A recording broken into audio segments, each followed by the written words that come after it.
Yes, my people. Yo, yo, yo. What's good, my people? Can you hear me? Is it nice? Is it clear? Is it crispy? I'm waiting for everyone to just give it the go ahead. If we're live, if we're ready, if you guys are listening, if you're tuned in, big up yourselves and let's go for it. Yo, what is going on, guys? My name is Babs14. Welcome back to your boys' channel. I hope you guys are doing sensational as always, and we are live and direct on transfer deadline day. It has been hectic. It has been busy. Things are happening, things have happened, and we've got a lot to discuss. So, as per, no matter where you're tuning in from, big up yourselves, different time zones, different areas, but Arsenal are gargantuan. As per, smash a like if you enjoy, subscribe to the channel if you are new, and if you guys want to see a full breakdown of the transfer news in a short, normal video, I can do that for you guys tonight as well. So if you want to see that, let me know in the comments as well. But we have a lot to discuss, so let's not waste any time. Right. So where do we start off from? Do we start off with the breaking news? Yeah, let's go straight into the breaking news. I'm not used to streaming, by the way, so all these like graphics and stuff, I'm kind of learning on the go. So just, kind of bear with your boy. But breaking news is coming in, and that is right. Midfield. I mean, I'm pretty small there. I think I need to get myself a little bit bigger. But the breaking news is that Arsenal, of course, wanted to sign a brand new midfielder. We all knew about this. And that is because Mohamed Elneny was set to be out for a prolonged period of time. And we discussed the fact that he was going to be out. And it's been confirmed by Arsenal. Arsenal have confirmed that Elneny is going to be out for a long period of time. Now, there's no time frame discussed there, but it could be season ending. It could be maybe a couple months absence, but it's a long-term injury. It's a serious knee injury and an extended period of time. And this is why Arsenal want a midfielder. Let's not forget that we never went into this window with midfield as a priority. And for so long, we chased the wide forward. Mudryk, dare I say, Trossard, that was the actual priority. Arsenal, that was the area where Arsenal actually wanted to address. And midfield kind of became a priority because of this. And that's where Arsenal had a plan. Edu Gaspar wanted to cook something. Mikel Arteta had an idea. And there was a certain Ecuador international, Brighton midfielder they wanted to sign, and Arsenal fans were getting excited. Some fans were saying it's a bit overpriced, but the general consensus was that Arsenal were looking to sign Moises Caicedo out of Brighton. And there was a lot of hope going into deadline day. The fact that Arsenal had made a £70 million offer, a £60 million offer, would they make that record-breaking offer? So many reports claimed that Arsenal had given the go-ahead. The owners were going to give the funds.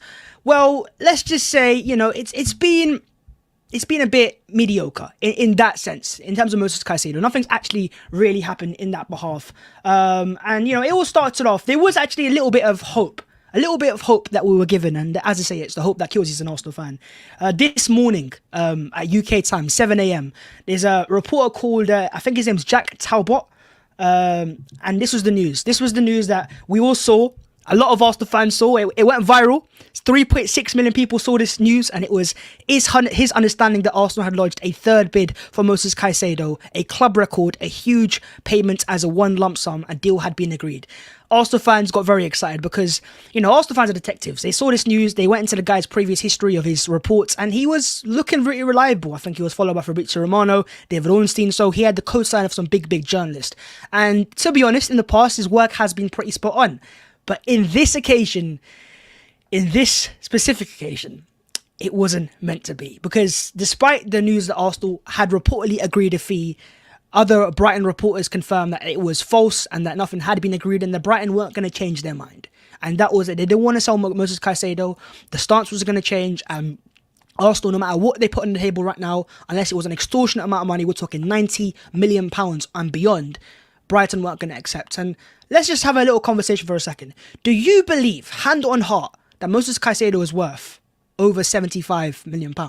If you do, let me know in the comments, because I'm not too sure. And I think, some people will say Arsenal did a PR here. They'll say that Arsenal made these bids to make the fans excited, to sell the fans a dream. Or is it more they had a valuation of the player? £60 million, £70 million.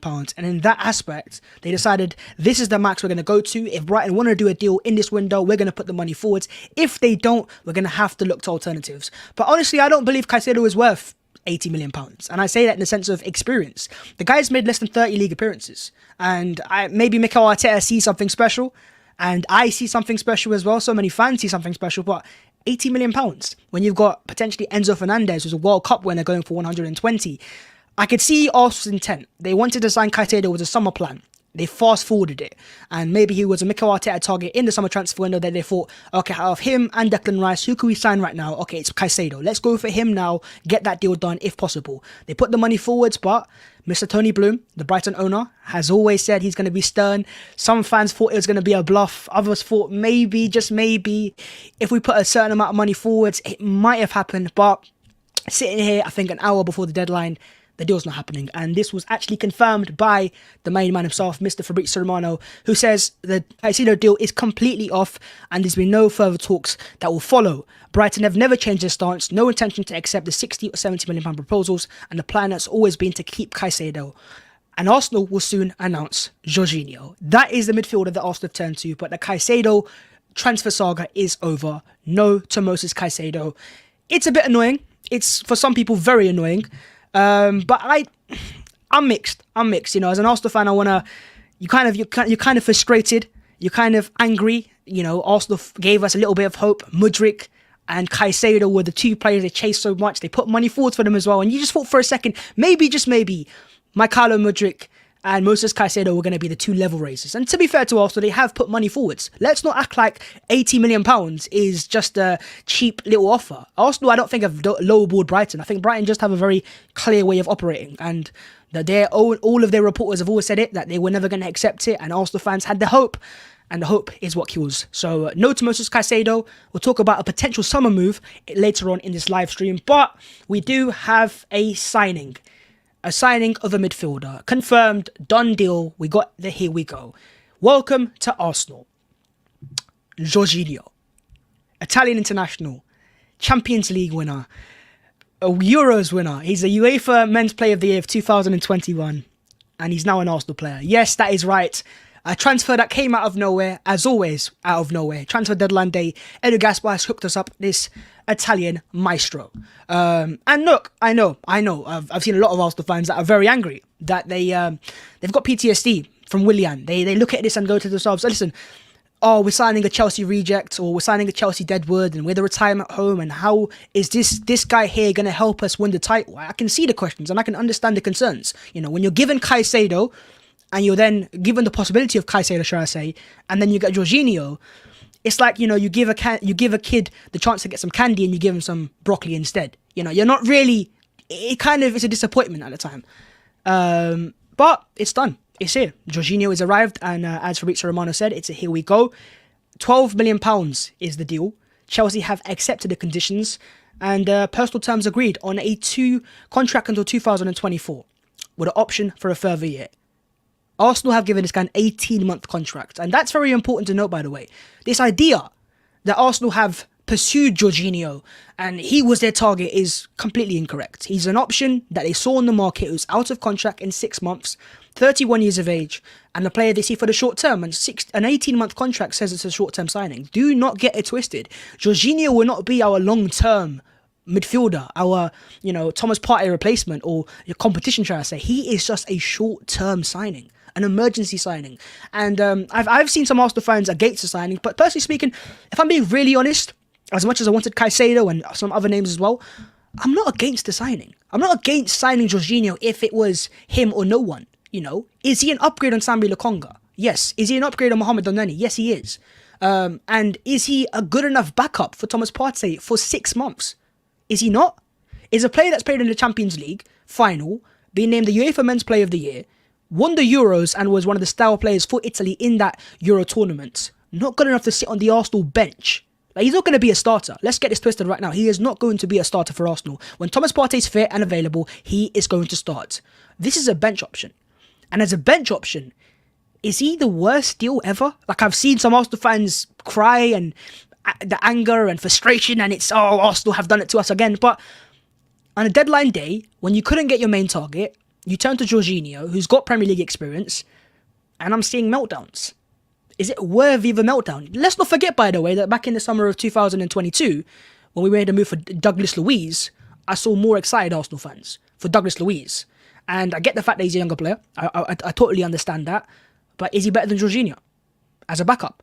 As a backup player for 6 months, or 18 months, should I say? I'm not too sure. Just my opinions, of course. If you agree or disagree, let me know in the comments. But Arsenal have given us the confirmation. No, I said that. Confirmation, Jorginho, welcome to North London. I don't see an announcement video. Maybe there is. I haven't seen it so far, but he is officially an Arsenal player. It's done, it's signed, it's sealed, it's delivered.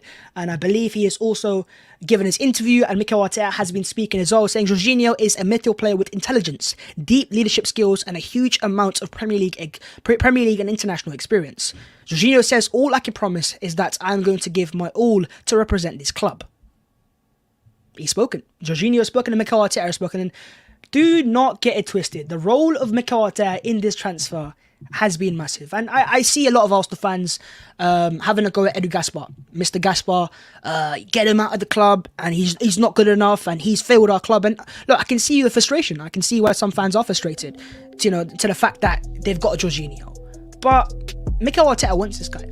Mikel Arteta has always wanted this guy, in the sense of he's appreciated. Maybe not as a prime target, maybe not over Caicedo because of the age profile. He's 31, but if Jorginho was 23, 24. Arsenal will be in for this guy as a main target. But because he's 31, Arsenal saw him as a last-minute emergency option. That's what my thoughts are, at least. But as David Ornstein has confirmed, Mikel Arteta is thought to have been the driving force behind Arsenal's interest in Jorginho. I think Mikel looked at the market and said to himself, who can I sign in these final days, that can improve us enough, that won't cost enough money to, hurt our summer plans, and will give us enough experience to just have enough to maybe win the Premier League title. I don't think Jorginho is a level raiser. And I also don't think he's the worst player ever. And I think he's a massive upgrade on what we had in the squad behind Partey, of El Neni, of Sambi Lokonga.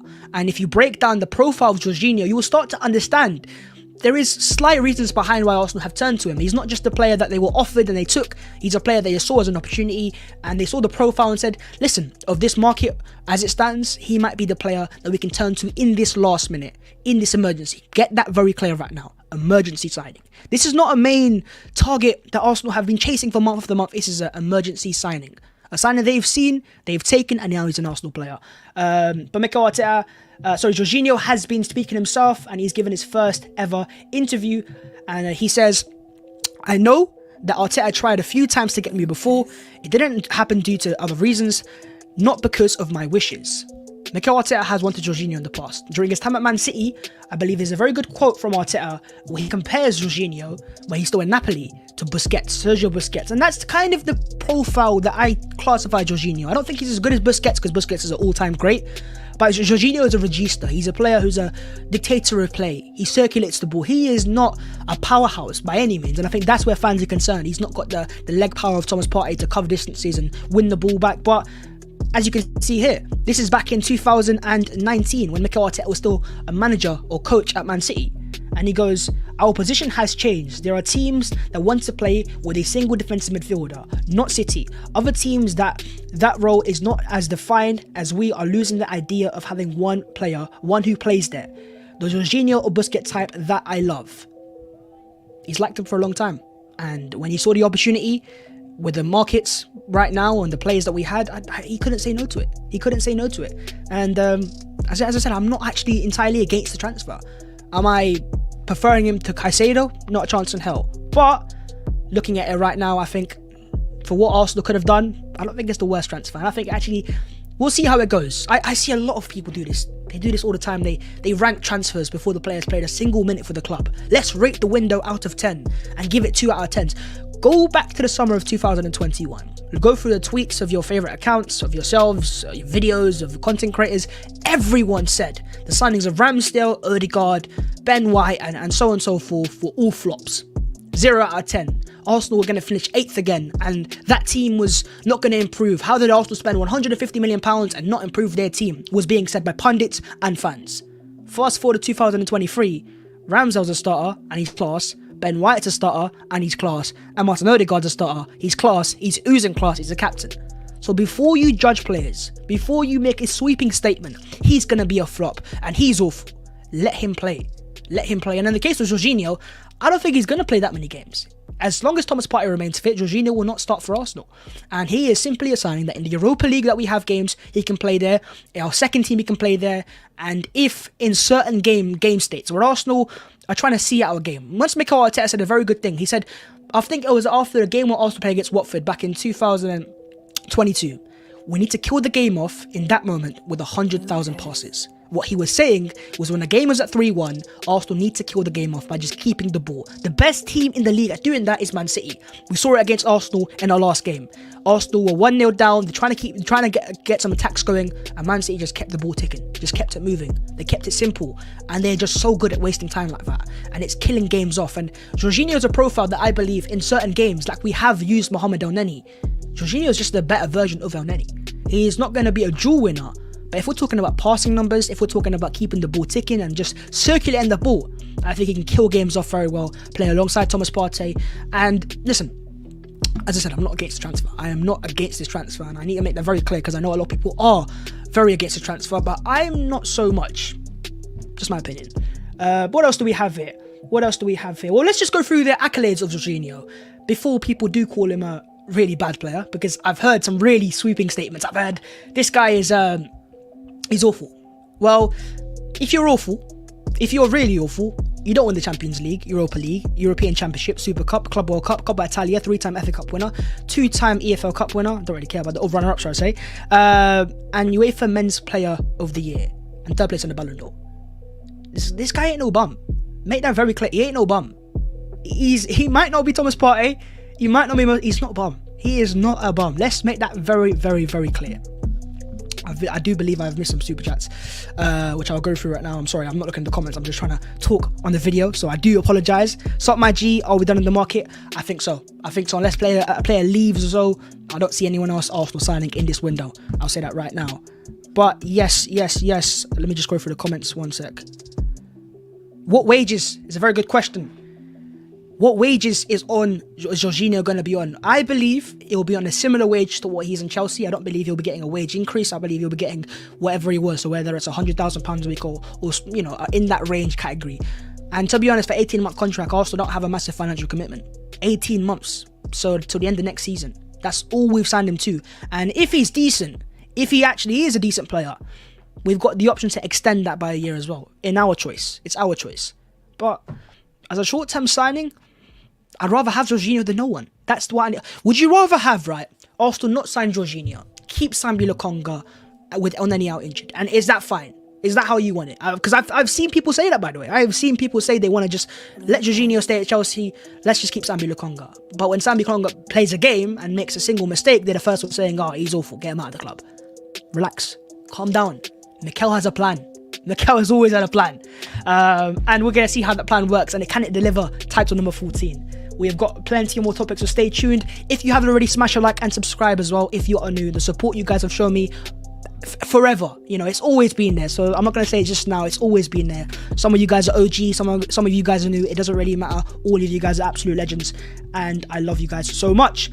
Jorginho has said this: it's an important shirt, it's an amazing club, a big one, and I'm really excited and happy to be here. One thing that Jorginho, right, is he gives his all, and Chelsea fans will know that, and actually quite a few Chelsea fans are against this transfer.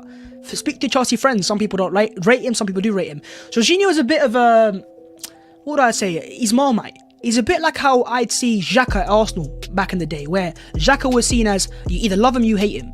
And now, slowly but surely, when in the right system, and that's very important, in the right system, everyone loves Granit Xhaka.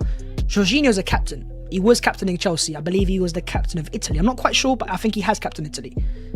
He's a leader. And what does this Arsenal team need? Look at the impact of Zinchenko. Look at the impact of Jesus. 2 leaders came in, and look how much we've raised the level. I'm not saying this guy's on the same caliber of player, but in terms of experience, he's done a lot. He has done a lot, and he's been involved in massive games. And I'll ask yourself a question.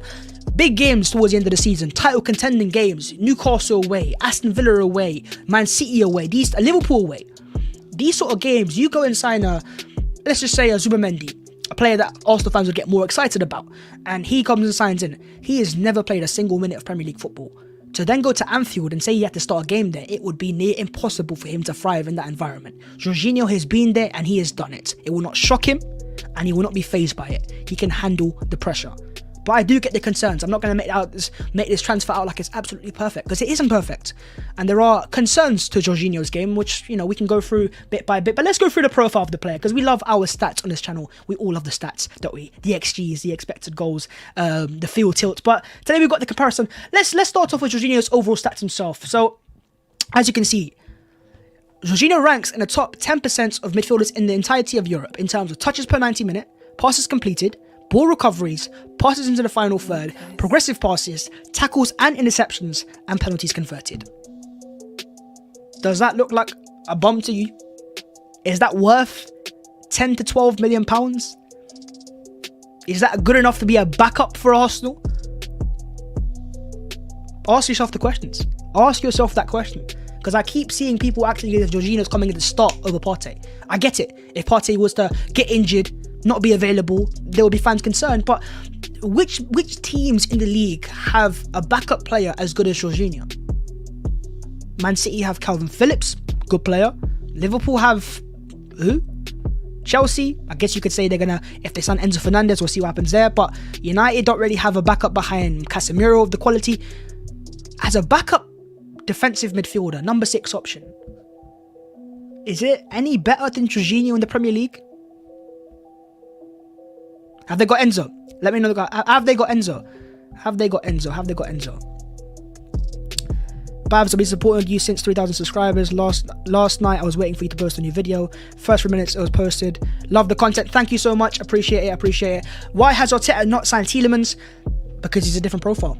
He's not a number 6, and that is the profile that Arsenal needed after the injury to Mohamed Elneny. That is why. Tielemans is a player that I think Arsenal appreciate, but if they really appreciated, as we've seen with Kivior, Trossard, and so on and so forth, they will go and sign. They have the money, they have the finances.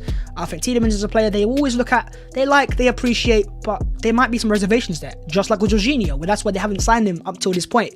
Because he's got the concern about Jorginho isn't the fact that his ball ability. His ball ability is actually pretty decent. And when you compare him to Thomas Partey, the stats are telling. Partey completes less tackles or wins less tackles than Jorginho. Jorginho makes more interceptions per 90, slightly. More ball recoveries, slightly less passes completed, and has a slightly higher forward passing percentage as a backup dancer. This is a player that I've seen meltdowns about. This is a player that I've seen bigger Arsenal accounts and all fans are just like, oh no, this guy is awful and we shouldn't be signing this guy.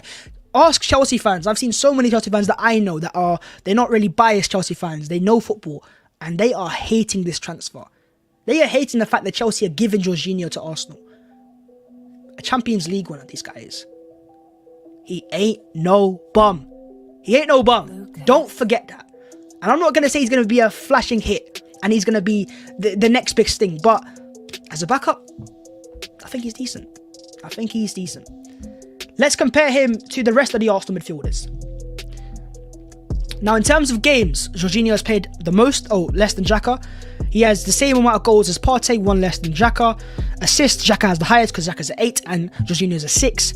And then you've got chances created. He's not really that creative. Partey is a bit more creative. But then again, Chelsea are 10th. They're not really a creative team this season. So you can't really judge him off that basis. And interceptions, Jorginho is the highest. Do you know what I think people forget? Jorginho might not be as physically gifted as Thomas Partey and has the leg power of a Partey or Rodri. But he's clever. This is why he's been at the top of European football for so long. He's a Champions League caliber midfielder. A European UEFA Men's Player of the Year. Because this guy has great on-the-ball ability, but he understands his limitations. His limitations are that he can't cover distances, so he knows where to be, he knows how to make interceptions, and that's why he's got more than Thomas Partey. To be able to intercept, you have to see the game before everyone else, and he can do that. Right? And I think this is very important as well. The reason why Arsenal have signed him, right? The reason why they've signed him is because they believe we have the system in place. Go back to the signing of Leandro Trossard. What did I say? What have people said? I'm not the only one, by the way.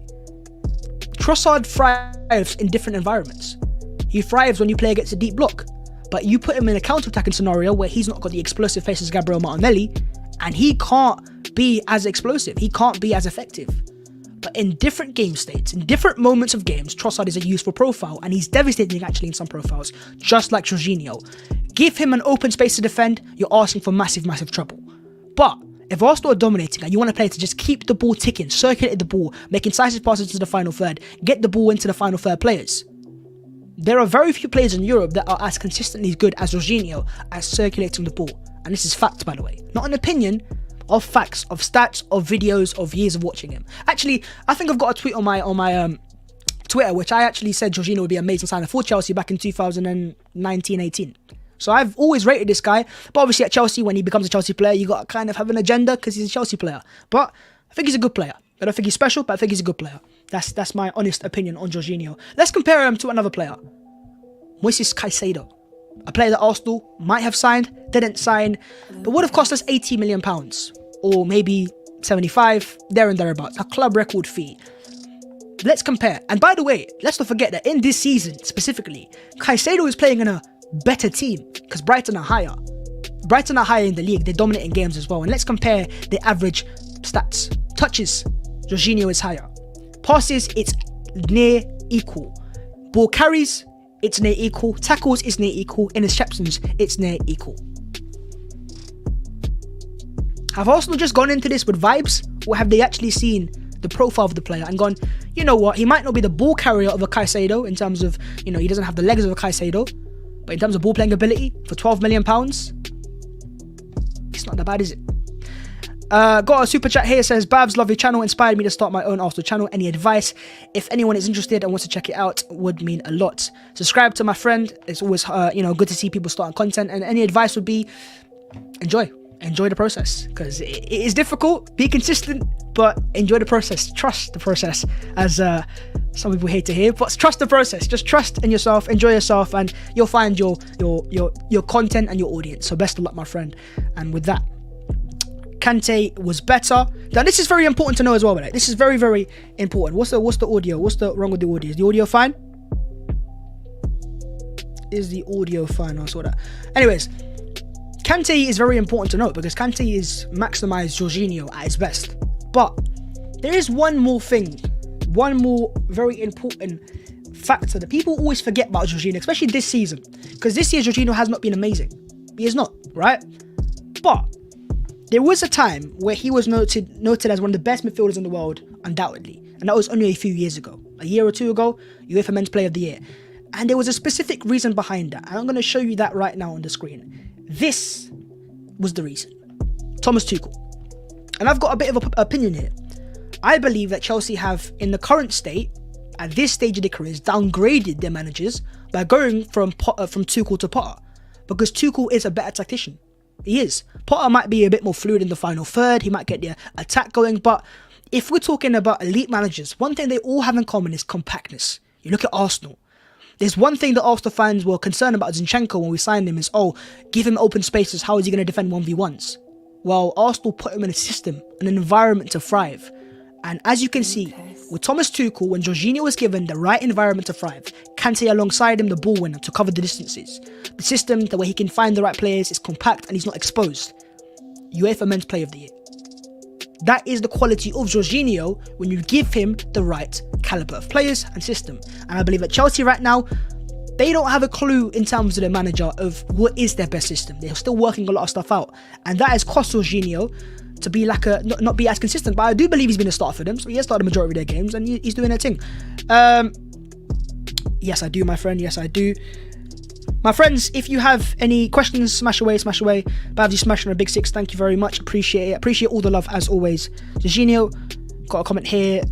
On the ball is perfect, but off the ball he is. I get that. I totally get that. But he's not awful off the ball. I don't think he's amazing off the ball. I think there's a very key difference. And, the fact that he's up there with the best in terms of tackles and interceptions. He can win duels. And just the fact is that he can't cover distances. But I don't believe Mikel Arteta will expose him in that manner. I don't think he will be exposed. And ask yourself the options. So it would either have been Jorginho, because we weren't going to sign Caicedo, because Brighton just weren't going to accept any offers. So then it's Jorginho, El Neni, injured, Samuel Lokonga. There's not many other players Arsenal could have signed. And if there is a player you believe Arsenal could have signed for this sort of price tag that was available on transfer deadline day, then let me know in the comments, because I don't really know. No one comes to mind. Thank you very much, my friend. Thank you very, very much. Okay, let's get onto this. Let's get on to Caicedo and Rice. We've got some rice, some basmati rice cooking for the summer. Do we have some basmati rice? Well, this is a very important part about signing Jorginho that I think some people have forgotten. As David Ornstein says, this is seen as a short-term signing, which won't have an impact on Arsenal's ability to sign a potentially very high-value central midfielder in the summer. When you spend £12 million for Arsenal, that's cheap change. It is. In this current market, that's like £5 million of the old market, right? Spending £12 million is not a massive financial investment. It's a short-term signing, and it allows Arsenal to go home, go big in the summer. They tried it this winter. They tried it. And let's not look like 60, 70 million pounds was low-balling Brighton. Brighton just had the way they looked. Brighton have their way of operating, and they didn't want to accept the offers. But Arsenal tried to fast forward a summer target in Caicedo to this winter. Didn't happen. That does not mean they won't go for him and someone else in the summer. And we have got a report here from Dharmesh Sheth of Sky Sports News, who seems to be pretty reliable for English transfers. He goes, Arsenal will likely try to sign Caicedo and Rice again this summer. The plan was for Arsenal, the ideal plan for Arsenal was get Caicedo in now for the 60, 70 million pounds and then go for Rice in the summer. That's because of different profiles. I think people have this idea that Caicedo is just an out-and-out number 6, but he isn't. He's a mix, he's a hybrid. He is a balanced provider. Look at the role of Xhaka. Xhaka is a 6 converted to an 8. That would have been Caicedo. And Caicedo is a bit more agile. He's a bit better on the ball in terms of dribbling and carrying into the final third. And he would have been that number 8 profile that could have thrived and provided balance to the midfield. If you look at these two here, I believe we are looking at the long-term heirs of Granit Xhaka and Thomas Partey. Players that, you look at Thomas Partey and Declan Rice, both elite dual winners. And so is Caicedo, by the way.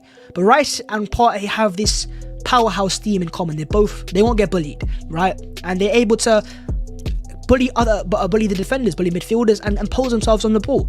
And in terms of, I think, pass completion, Rice is up there with the best, keeping the ball, keeping it ticking, winning the ball back. I think he's one of the only players in the league, alongside Rodri, to have 20 plus in tackles, chances created, shots. He's a very all-round midfielder who can also play as a number 8.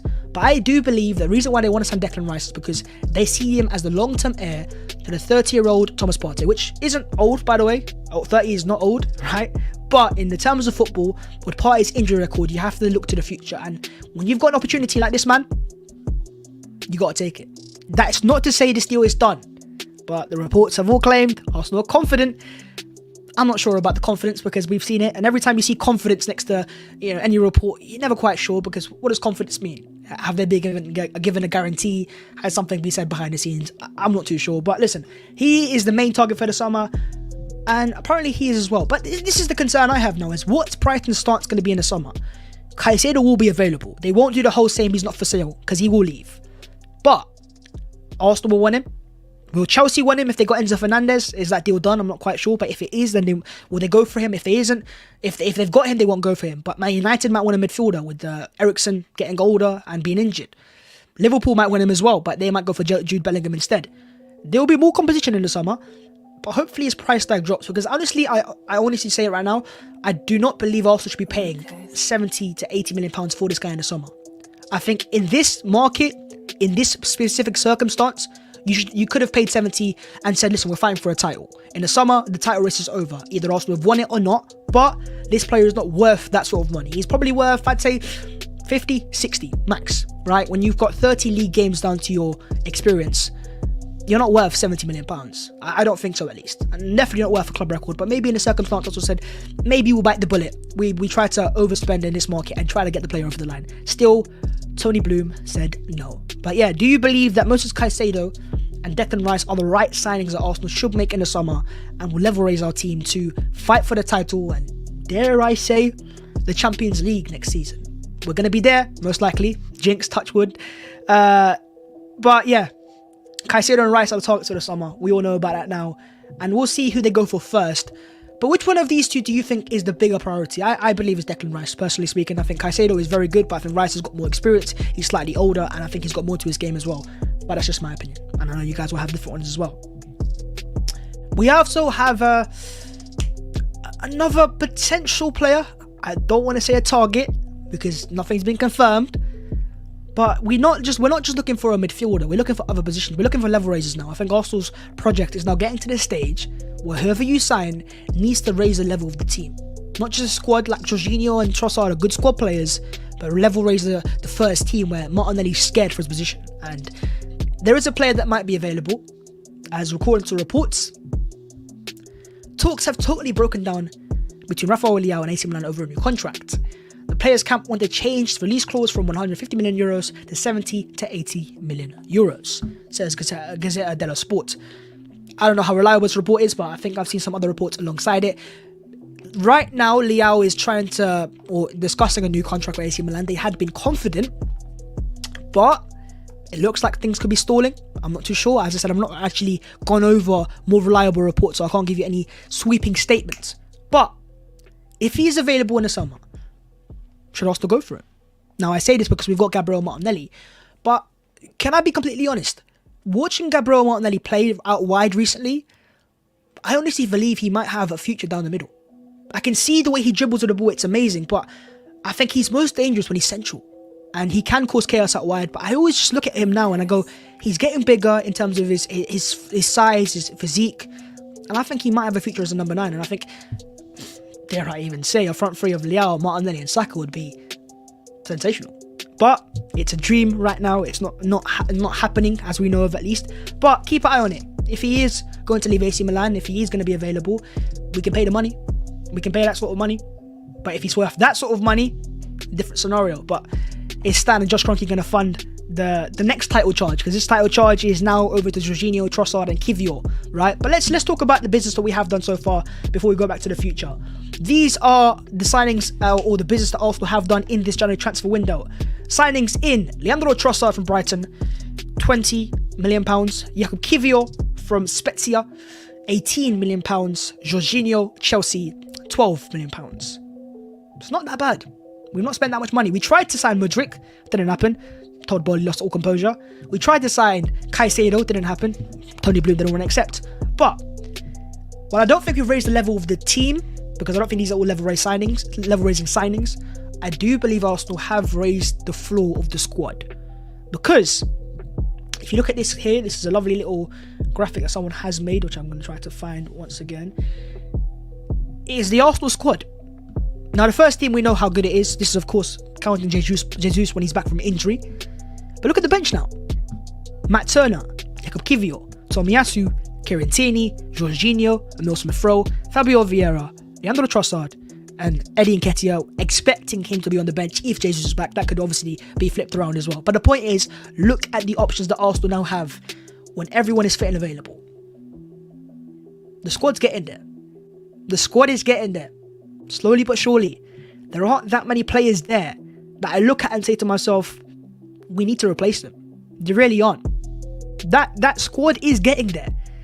We've got 2 goalkeepers now where I actually am surprised by Matt Turner. I actually kind of maybe owe him an apology because I thought in his first few games I didn't see the ball playing ability, but I'm seeing him grow now, and I think the shot stopping's always been there. So I think Matt Turner has proven himself to be a very decent backup goalkeeper. Kivior, we'll see how he is. We've not seen him play enough, but if Mikel Arteta has signed him, there's a good chance that he's going to be a good player. And behind Gabriel, we've now got those 2 left-footed centre-backs. Maybe you could say a right-sided centre-back behind Saliba, but you've got Ben White with Tomiyasu's prospect of playing there as well. And Tomiyasu could also, of course, play as a centre-back as well. But do Arsenal need a right-sided centre-back behind Saliba? Maybe, but I'm not too sure about that. Central midfield, for now, you've got Partey and Jorginho. Potentially in the summer, you've got Rice there, or Caicedo, maybe both players. Decent depth there. Number 8 this is a role where I'm kind of seeing now that's the next area Arsenal need to address. Now, I've heard names like Yuri Tielemans and so, but I don't think Arsenal really want him that badly. I think they like him, but I think they might have someone else in mind, and I think we need to have someone, alongside Xhaka to play behind him. Maybe Caicedo's the player there, but for now we've got Fabio Vieira can play there, and Emile Smith-Rowe can play there, and those are the 2 players. So this is a little bit concerning for this season, this area here, because you're saying to yourself, if Xhaka was to get injured, hopefully he doesn't, then who do Arsenal play there? But we've got a few options, but it's getting there. And let's not forget Zinchenko as well, who can also play as a left inside midfielder. And that was an area that some fans suggested it could be a possibility when he signed. But a left back, Zinchenko and Tierney, decent squad depth. Is there any better left back pairing in the league? Maybe not. But when City have lost Cancelo and Zinchenko, and they've got Ake and I think was his name Gomez, makes you think. Right back, Ben White and Tomiyasu, with potentially a signing in the summer, a Fresneda or someone like that. I think the squad's getting it. I honestly do. But is it a squad? And this is the big question. Is it a squad that can fight and win the Premier League title this season? Because those are the players that we have. Plus, as comments are saying, Reece Nelson, and I think Holding's there as well. You've got a few players that I don't think made this graphic, but they are there as well. Is that squad good enough to win the Premier League title? What do you guys think? Comment in the comments. I want to say, looking at City squad having weakened with Cancelo leaving, I don't know, man.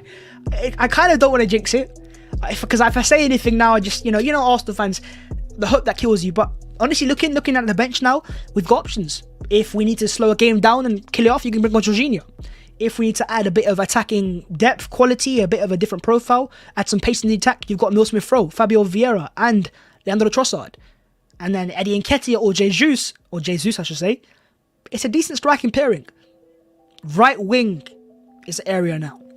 Well, I believe in the summer, Arsenal need to find another Bukayo Saka-like player. A right winger. Because we've got Trossard on this side. They might go for someone else on that side. But, Leao and so would be amazing. But a right winger. A right winger is very, very important. Because Bukayo, I believe, has started the last 50 plus Arsenal League games consecutively. At 21. The guy's an iron, man. He's built different. But he can't sustain this. We need to have someone else there. And I'm trying to think of who could sign. I don't really have anyone obvious. So, my friends in the comments, who do you think we could sign to play alongside Bukayo Saka? I've seen a comment here that says, why have Arsenal loaned out Marquinhos? That is confirmed, by the way. So we can get that on screen right now. Where is it done? We've got some other transfer news to discuss, so stay tuned. And if you haven't, smash a like if you do enjoy the content and live streams, or stream I should say. But yeah, Marquinhos is officially confirmed by Norwich City. Done deal. David Wagner's Man City, Norwich City, that play in the Championship. I believe they're 6th place or fighting for promotion at least. Now, I've seen some fans, as you can see here, say why we loaned him out when we've got no one else. This guy wasn't going to start in the Europa League. And when's the last time he actually started a game for Arsenal? Was it Carabao Cup maybe? Reece Nelson, I think, is closing back to return. I think he is going to be our depth option on the right-hand side. Until, of course, we get a new signing in the summer. So I do believe in Marquinhos' case. It was about 19 years of age. The best way for a young player to grow is experience. We've seen it with Saliba. We've seen it with Balogun now as well. Get this guy into the Championship because he's way, way too good to play for the Arsenal Academy. We've seen him play for the Academy this season and he's ripped defences apart. He's not going to grow there. Send him to the Championship where he's fighting for promotion, playing maybe starting week in, week out, and with that experience, potentially getting promoted to the Premier League, playing a good brand of football, he can come back to Arsenal next season and maybe provide Saka with competition. But I believe Marquinhos needs maybe 1, maybe 2 loans away, just so he can really get some experience under his belt. Because once he gets that, I can see a lot of fundamentals in Marquinhos that make me think he's like a baby version of Saka. He's got that left-footed right winger, comes inside, he's got a bit of Laporte into his game, and he's got a bit of pace and power as well. But I think he needs to just add a little bit, he needs to be a little bit more decisive, a bit more confidence and belief, and I think he can go a long, long way. But I think a move to Norwich is a very, very decent move, and hopefully he thrives there and starts games there. Because we have seen actually, there's a player called Amad Diallo, Man United, who's playing in the Championship for Sunderland, and you can see how he's thriving as well, who I believe is a similar profile. I think he's also left-footed, not quite sure, left-footed right winger. So, if Marquinhos can produce that sort of level of performances, then maybe he gives Mikel Arteta something to think for next season. We have some other breaking news as well, my friends. Albert Sambi Lokonga is going to Paddy V's Crystal Palace. Done deal, here we go. I'm not sure if it's been announced, but it is done. Lokonga is going to Crystal Palace. It was a bit of a surprise, didn't quite expect it. Kind of came out of nowhere on deadline day. And now there is one thing here. I have seen some Arsenal fans that are not that actually pleased by Arsenal letting go of Lokonga, having only signed one midfielder. I think the idea of loaning Lokonga to Patrick Vieira is a very good idea.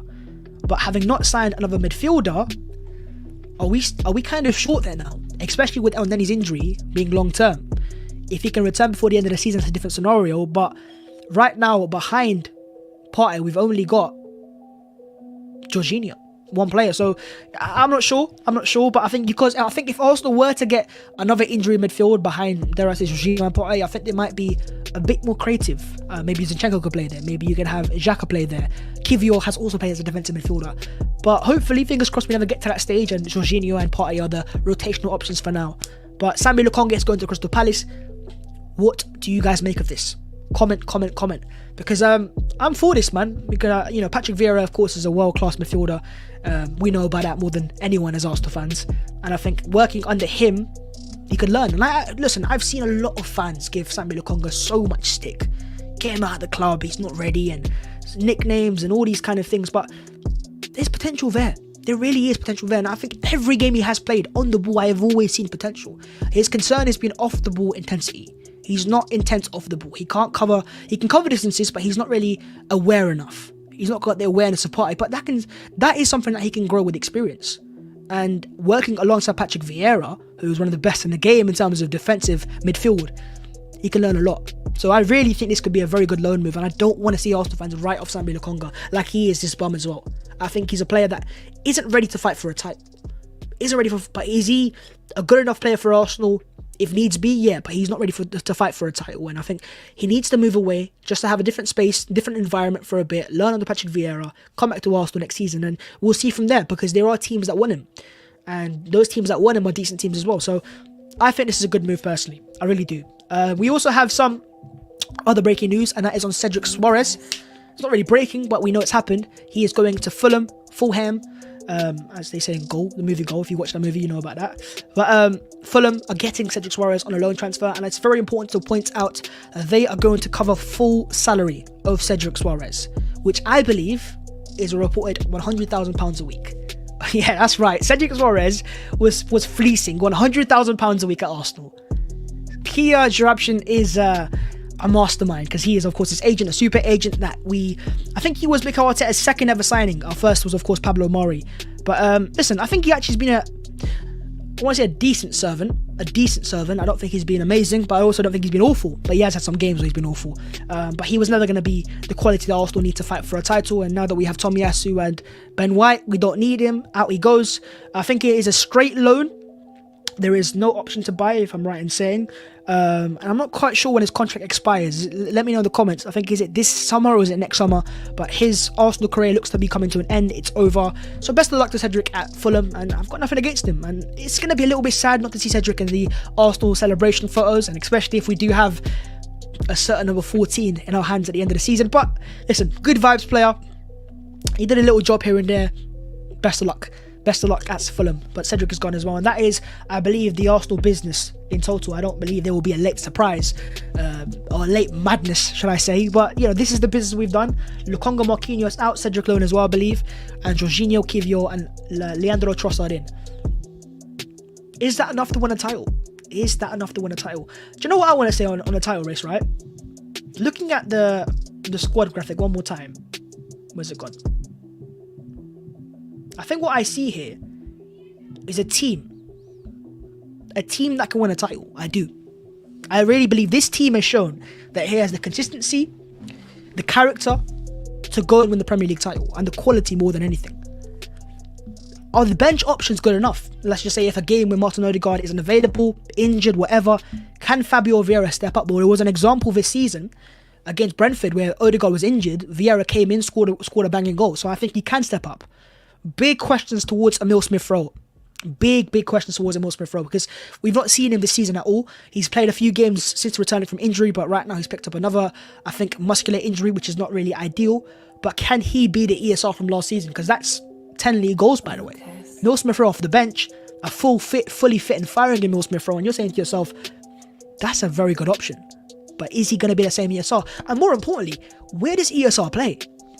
Left wing for Martinelli when you got Trossard there, in Xhaka's position as a number 8?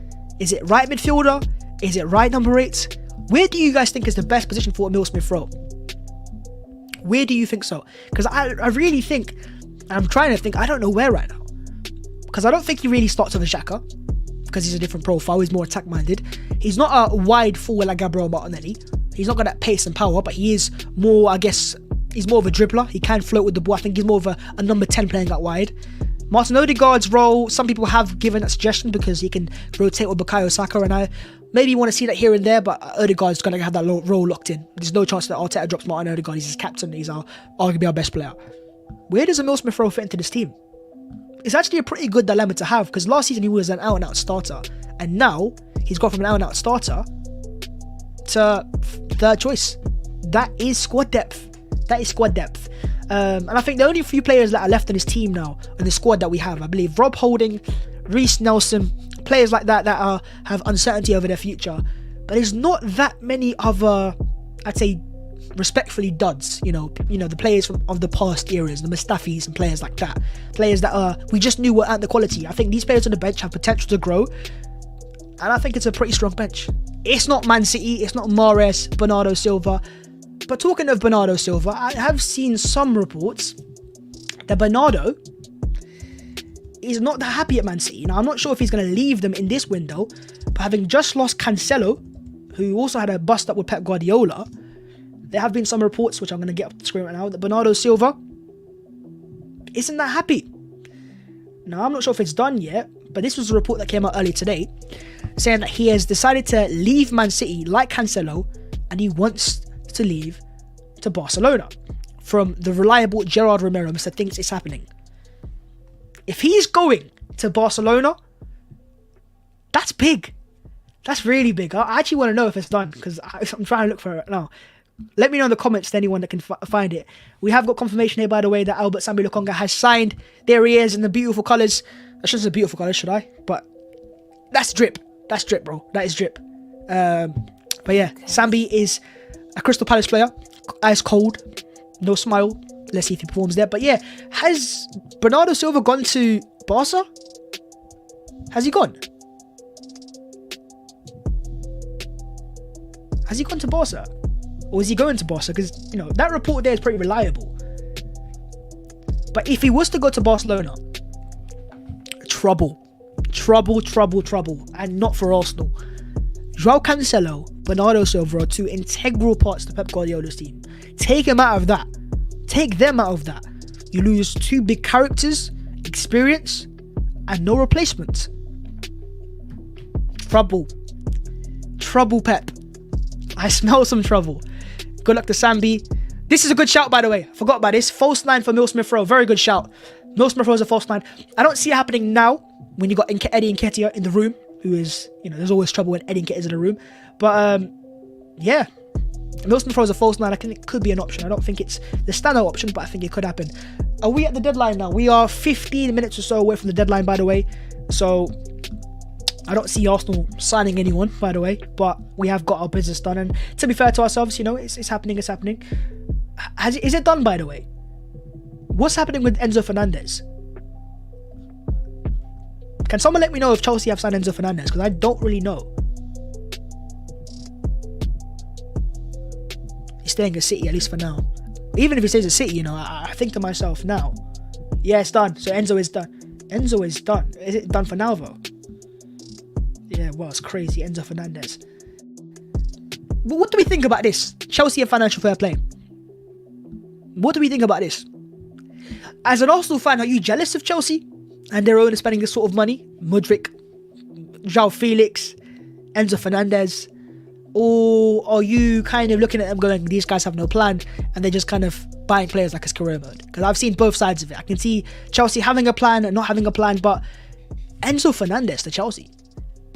They won't be our rivals this season because they're 10th right now. Need to remind you, 10th place, Chelsea. But next season, with Mudryk, maybe Felix if they sign him, arrival of Nkunku, are Chelsea going to be our threat? Man City, Man United maybe as well.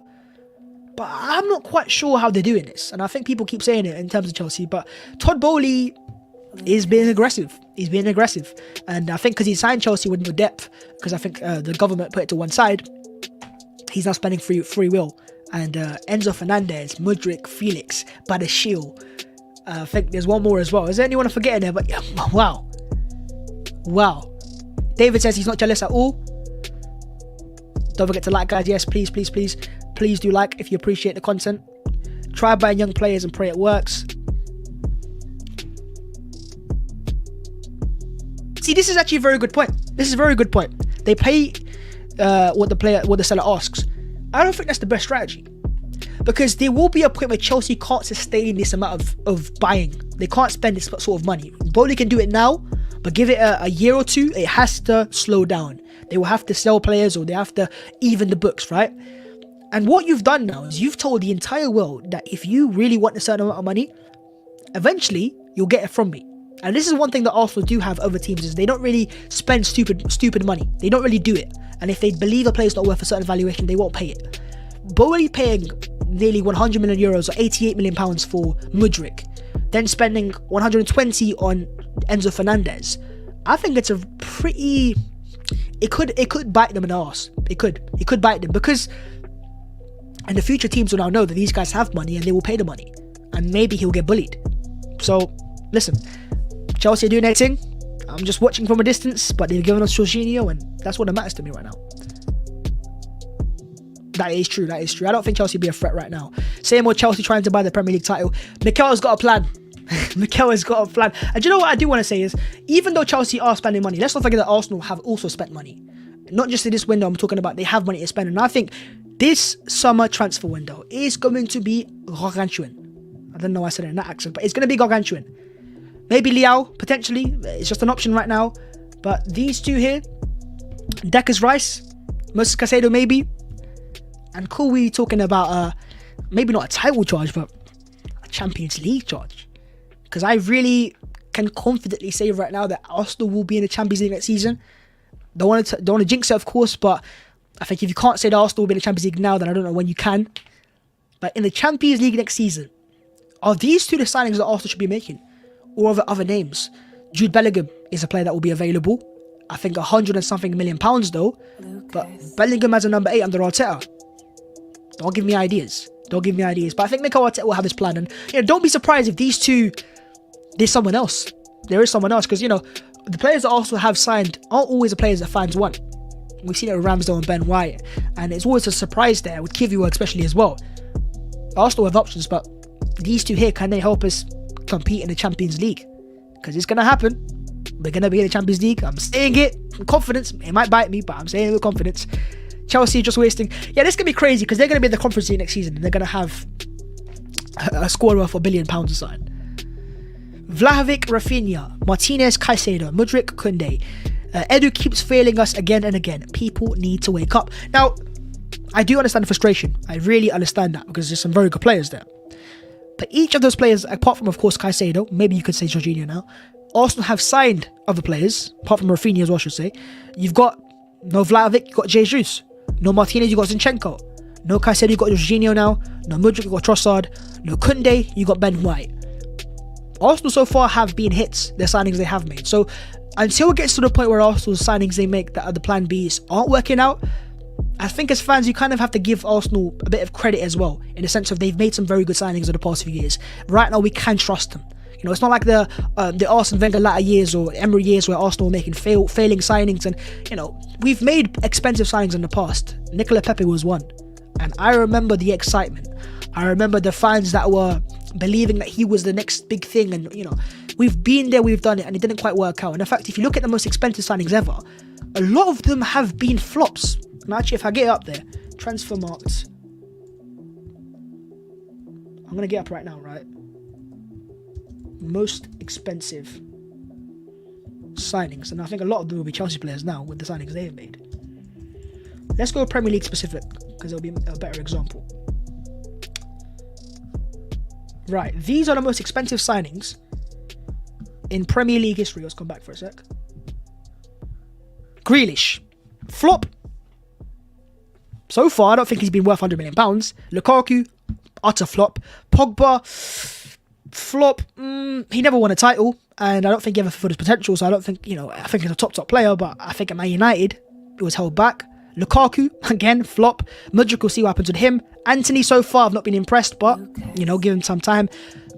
I think a flop, personally speaking. I don't think he's as bad as some people make him out to be, but I don't think Maguire has been worth it. That is a hit. See, this is the first one I can look at, right, in the Premier League. Out of all the big signings, and there's one common theme here, City, Chelsea, United, by the way, right? But Van Dijk is the highest player that I can say is an automatic hit, right? Sancho, flop so far. Pepe, flop. Is this an indication that when you spend a certain amount of money, these players have a high chance of flopping? Because these expensive signings that fans want to see make happen, right now, of course, I believe you're going to have Enzo Fernandez above Grealish now. They don't really succeed. There's a lot of pressure, a lot of expectations, and it never quite works out. Is a player really ever worth £100 million? Is he? Not quite sure. Babs, you're very objective, which is so refreshing. Thank you, man. Thank you. I'm trying to be objective, man. I used to be and I'm not against this, by the way. I used to be a fan that was very reactionary as well. So I've tried to slowly tone it down, try to learn about the game rather than making stupid points, try to make an actual point. And I've got nothing to say, I won't say anything. Hook Babs 14 a like, really appreciate that. Arteta has a plan. His plan consists of players that can make his plan work, so no pressure, to be fair. True, that is that. Mikel's got a plan, and that's how I look into it.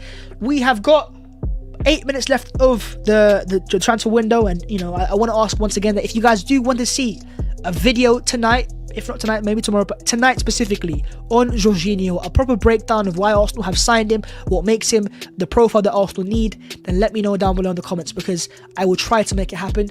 I do stay up to insane times, but listen, that's my choice, and there's nothing to do with you guys, but I try to give you guys the best possible content. So if you guys enjoy the video, the live stream so far, smash a like, and if you want to see more live streams, then maybe let me know. I'm not really a live stream guy normally, but I've enjoyed it so far, and I love to interact with you guys as well. Mubarak says trust the process. I agree. Babs, keep up the grind, love the content, really appreciate that. I've seen the video. Good. What else we got here? Bav, your presentation is top notch. Shout out from Nigeria. Much love and appreciation. Chelsea was like, 7 minutes left. Yeah, the window is about to close, but listen, let's not get your hopes up. We're not gonna sorry, Chelsea, trust my wallet. It's a good point. It's a very good point. Yes, please, we enjoy that. Okay, so I'll try to make a video for you guys tonight. So stay tuned for that. But if you can't, you need to sleep. I understand that. You people are busy busy lives, and I totally understand. Right, we've got some more quotes here, I believe. Where's it gone? Trying to find some more quotes here. Jorginho is in. No Moises Caicedo. A quote from David Ornstein. The Jorginho transfer from Chelsea to Arsenal has gone down very well among the Arsenal squad, claims Ornstein. Plus the staff. Feeling is the midfielder brings technical ability, tactical understanding, experience level, ideal for a title bid. Chelsea happy with the money, so an all win. I have seen the quote replies, they are not positive. PR is the phrase being thrown about. I will say, I can see why fans see this and they go, Arsenal are playing a PR here, but I honestly do believe Jorginho is not really a character known for being a bad person. I think Chelsea fans loved him, or liked him at least. Italian squad love him, that's why he's a Euros winner, a UEFA Men's Player of the Year. He is a leader, that's why he was the captain of Chelsea, and I think he's captain Italy as well. And he's experienced. So if I'm an Arsenal player now, in a tough moment like a Newcastle away or Anfield away and we're struggling, turn to Jorginho because he's been there before. Zinchenko's been there before. And this is why Arsenal have gone to Stamford Bridge away, Spurs away, and they've won those games because we've got experience now. Look at the game at Spurs away. Look at Zinchenko. He was commanding the game from left back. Look at Jesus in the games that he's played, at Stamford Bridge away. The players that Arsenal have now have thrived in those environments. And these pressure games for Arsenal, they're starting to get used to it. And this is all a learning curve, by the way. The second youngest team in the league. Our team is still far from its potential. Far from its potential. And the idea that this team's peaking now is stupid. Because Arsenal have such young players, like Martinelli, Saka and Saliba and so on and so forth, that they will only get better with tactical understanding, experience. And when you get experienced winners like Jorginho, Zinchenko and Jesus, it's a step in the right direction. Better for someone. Okay.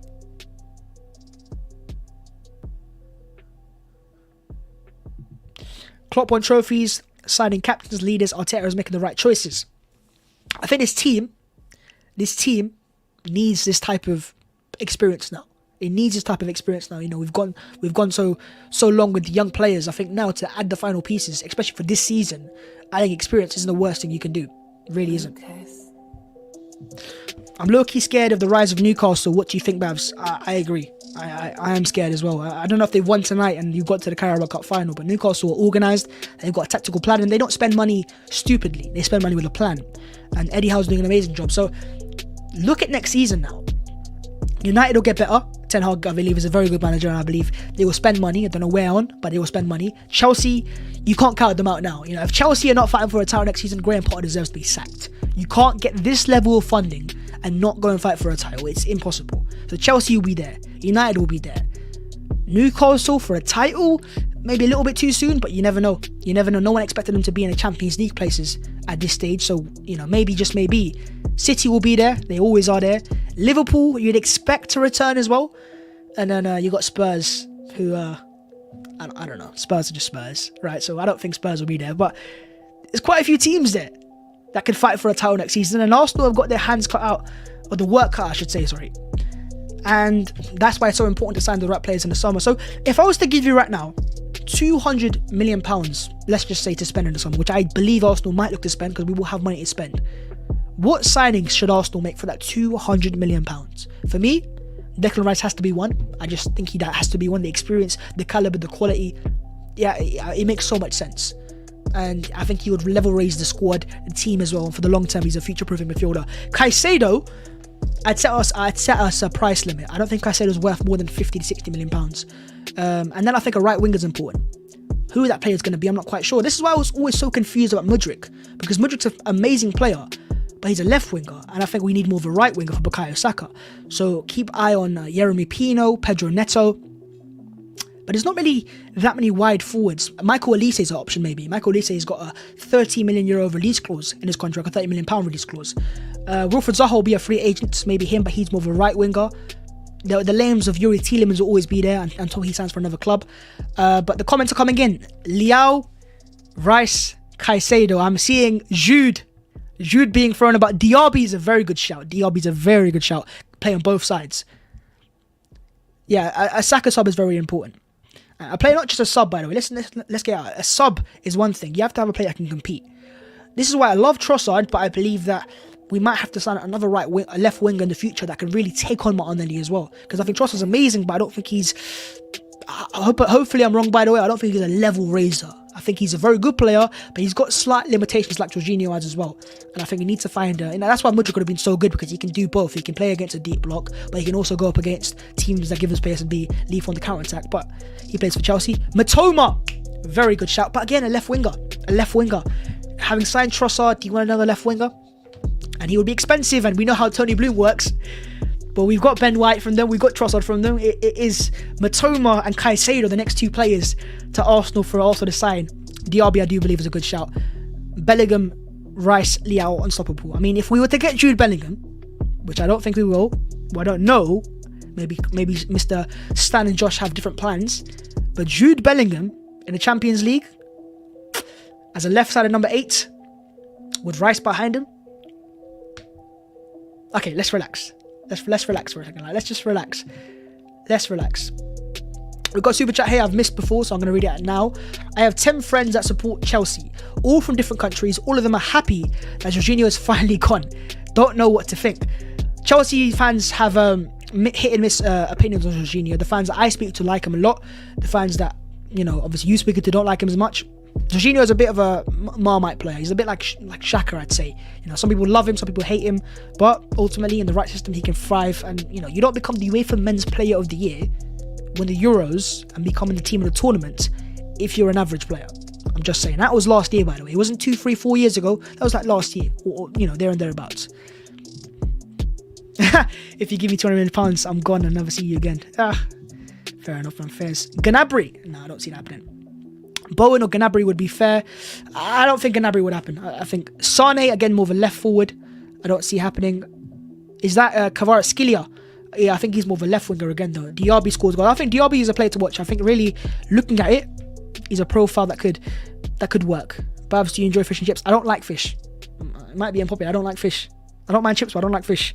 I'm sorry to say. By the way, I'm not saying this as a way to say anything, but I've not eaten today. I'm starving. So once the stream's done, I'll get some food. It's 11 o'clock UK time. I've not eaten a single thing. Right? I've just been so busy with this. But anyways, my friends, I do believe it is done. the transfer window is closed. Let me get this up, right? There you go. The transfer window is closed, officially confirmed, done. Here we go, wherever you want to say it, it's done. The window for January 2023 is over, and Arsenal's signings of Leandro Trossard, Jakub Kiwior, and Jorginho is who we have. These are the 3 men that we have signed to fight for title number 14. Is it going to be enough? Is it enough to bring the title home?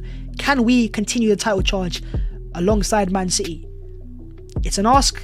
It's going to be difficult. As Arsenal fans, be excited. Of course you got to be excited. When you're fighting for a title, if you're not excited, then why are you not excited now? You got to be excited. It is squeaky bum time. Anything is possible. But these are the signings, and it's now to summer 2023. Potentially we've got some Basmati rice cooking. Bit of a Caicedo as well. Edu Gaspar, this is what you've delivered. So, I'd say rate it out of 10.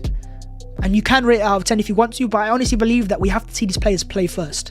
Let them do their thing first. And then come the end of the season, or end of their Arsenal careers, say, okay, these players were a success. Because you could say, Kiwior will be amazing and he might not be. You could say Trossard's been amazing and he might not be. Or you could say Jorginho's going to be a flop and he might not be. So go back to the summer of 2021. Ramsdale, Ben White, people thought they'd flop. Now they're starters. So let them play first, then we shall judge.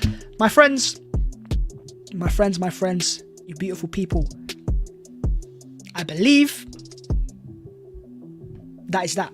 That is that for this window. That does not mean the content is going to stop. I will try to produce a video tonight, but it's going to be difficult. But if you want to watch it, it'll be there. It should be about Jorginho, a breakdown of the player, and all of the breakdown of all of the Arsenal transfer news. I understand that you guys are busy people, so I'm trying to make the content short, simple, and to the point. This live stream is something that I like, but I think a lot of you guys are busy and you don't really have 2 hours a day to put aside to watch a live stream. So I like to keep it short and simple. So hopefully you guys do enjoy my content. Thank you so much for the support. We are trying to hit 150,000 subscribers, which is absolutely mental to even say. So listen, it's gargantuan, it's love, and it's all about the title charge. Everton at Goodison Park is our next game this weekend. Sean Dyche is Everton, new manager.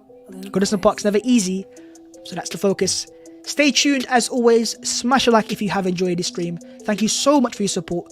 Subscribe if you're new, and I shall see you next time. Take care, and in a bit.